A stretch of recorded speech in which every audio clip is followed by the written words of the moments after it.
In this video, I'm going to take you through how to pass your ACCA SBL examination for the December 2025 sitting based on the pre-seen information for Levwell Plc. My name is James. Be sure to like and subscribe to my channel where you can access my exclusive SBL notes you can see on the screen that have helped students around the world to pass their exams. Just click the link in the description of the video and you can download a copy yourself. You'll also find down there some exclusive mock examinations and pre-seen analysis packs based on Levwell Plc, where I'm affiliated and associated with Astranti.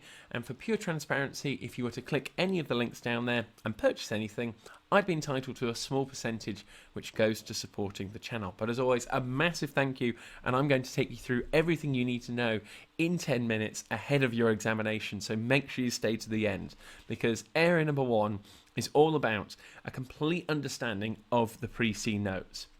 Key thing for your notes for this video is you have to apply the scenario to your answers on the exam day. There will be some unseen information. That is why you do not have time to keep going back to the pre-seen information. As you can see on my notes, there's a heck of a lot of things to get your head around on there. But that is where time management is going to be so critical and key. We're going to come on to that later on. But a real deep understanding, the only time I would go back to the pre-seen information is if maybe you were looking for a particular percentage, or if there was a specific quote or figure, like on the table you can see on the right hand side in page 4. Little things like that are definitely going to get you the marks. What we need to do here is pick up on any keywords in the pre-seen information that can help you out, so that if a question came up on ethics or governance, or maybe you think that you're getting the hint that a pestle question's coming up or a SWOT analysis, that's the benefit of these notes. And let's take, for example, the different company hotel chains that you can see on the screen. Little things like the number of hotels in Estland that Levwell has is only 35. Where have you got Beston, Travelwise, Vacant? They've got multiples more on there. So little things like that, applying the pre-seen information back to the requirements set on the exam day is definitely going to get you those marks on there.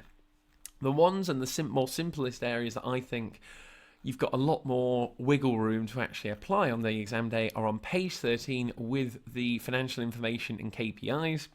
That is where you've just got to make sure you interpret it correctly, identify those key areas, and sort of any mistakes that you can actually correct when it comes to your analysis on there. So little things like on here where there's just small little details you can see on the occupancy rate.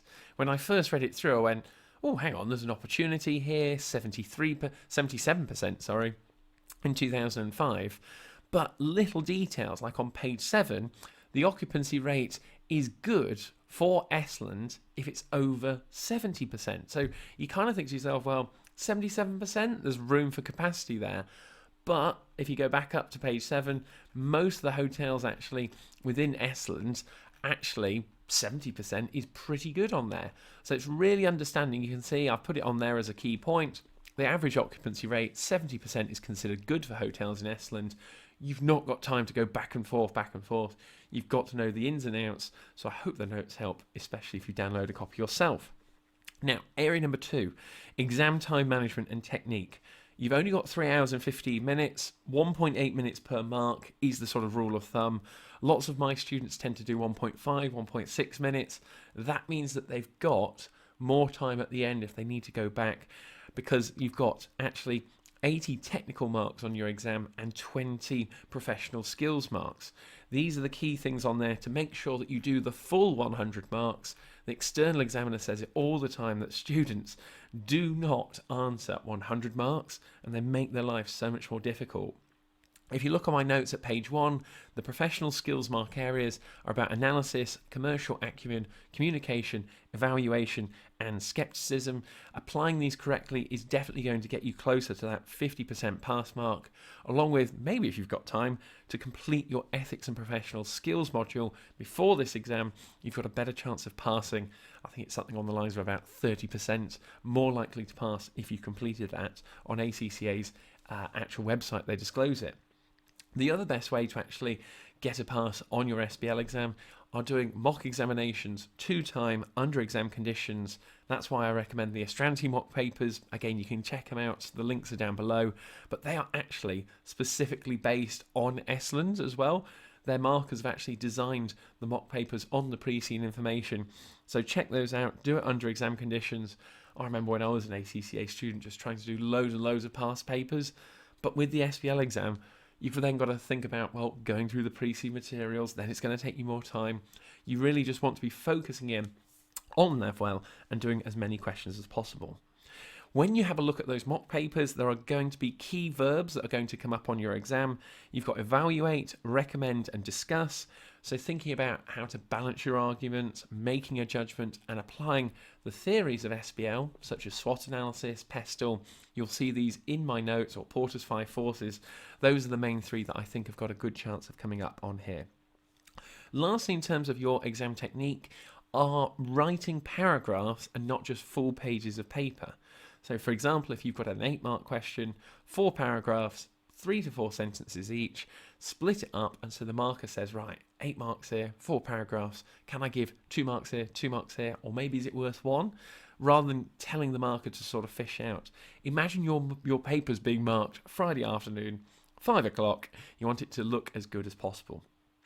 Now, area number 3 are those professional skills marks I've got down in my notes that are definitely going to help you to pass. And this is where we've got them down on the screen. I've kept my mouse on there for you. The main thing to get down for your answer, the difference in someone who's going to pass this exam versus someone who's not, is taking those professional skills areas, the analysis, the commercial acumen, that's talking about the guests, talking about the actual leisure and business guests as well, the hotel industry, and being really specific in your answer. Do not be generic. Do not write out book-learned answers. That is not going to get you the marks. Be specific. That is what is going to be key. And also, if English is not your first language and you're thinking to yourself, oh my word, James, there's so much information on here, there's a lot to get through, ACCA and the markers give room to students that, even if there are mistakes and grammar errors, as long as you've made the point and you're referring back to the scenario and applying the unseen information given on the exam day, you've got a very good chance of passing and picking up on the marks on there. My area number 4 that is definitely going to help you to pass your exam is referring to the ACCA free resources, all the little nuggets on there that are going to get you a few more marks to help you to pass. So number 1, I've touched on it with those mock papers, getting used to the practice platform, using this to actually work out what sort of layout works best for you. Do you use the word processor, the actual spreadsheet on there? How are you formatting your answers? Then you've got to work out how you can do that actually efficiently as well. So are you going to read through the questions and requirements first, or are you just going to get stuck into question 1? That's where the mock papers and your strategy, and you can also get feedback from markers as well. So definitely go for that. The other key thing to expect is the unseen information on the exam day, not to throw you off. And the key question you have to ask yourself there is, which area of the pre-seen information is it referring to? And then straight away from there saying, what's new? What are the areas that I need to be applying correctly? I would say particularly on page 8, understanding the real background between what Levwell are in terms of a company, their size, their establishment, being around for 40 years. That is where you got lots of different aspects, like it's a public traded company on there, or public listed company. We're not given any of the names for the board structure.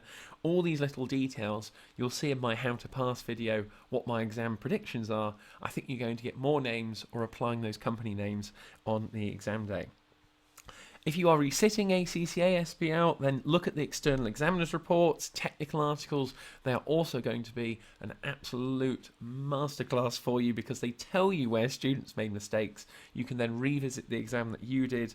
And last but by no means least, it staggers me on this, but ACCA will put a specimen exam ahead of Levwell's actual exam on their ACCA platform, and they also do debriefs on their YouTube channel and website. So be sure to check those out. Accompany them with my notes that you can see on here, and on all the different pages I've got the likes of Ansoff's Matrix, Johnson, Scholes and Whittingham, six capitals of integrated reporting, all the different theories. We've got the Tara model on there, SWOT analysis, different points, so that You've got to get to the stage when you're coming to this exam that whatever they throw at you on the day, you understand the business models. If they talk about the structure, you know about the chains, and if they're independent, and what about franchised, and you're not going to get confused about being owner managed. So that is my 10-minute guide of how to pass your ACCA SBL examination ahead of the December 2025 sitting. As I said, click the links in the description of this video to check out the mock examinations and to download my exclusive SBL notes, and I'll see you on the other side now for another video to help you to get the 50+. So be sure to like and subscribe, and thank you very much.